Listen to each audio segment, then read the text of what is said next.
ఒక్కోసారి నిన్ను ఓదార్చడానికి ఏ మనిషి దొరకడు నీకు. కృంగిన వేళ, నువ్వు ఏడుస్తున్న వేళ, నీ గుండె చెదరిన వేళ, నువ్వు అవమానంలో ఉన్న వేళ, ఆకలితో ఉన్న వేళ, ఆవేదనతో ఉన్న వేళ, అక్కర్లో ఉన్న వేళ ఏ నరుడు ఓదార్చడు నిన్ను. ఒక్కోసారి ఇలాంటి అనుభవాలు కలుగుతాయి. చెప్పుకోవడానికి ఎవ్వడు మనసును అర్థం చేసుకునేవాడు కనపడరు.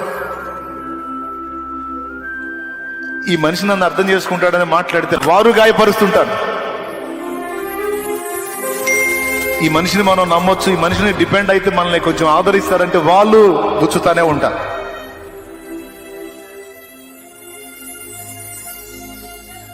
అన్ని వేళల్లో నీకు అందుబాటులో ఉండి నిన్ను తన కౌగిట్లోకి తీసుకొని, తన ఒడిలోకి తీసుకొని, నీ కన్నీరు తుడిచి నిన్ను నిబ్బరపరిచేవాడు ఒక్కడే నజరేయుడగు యేసు.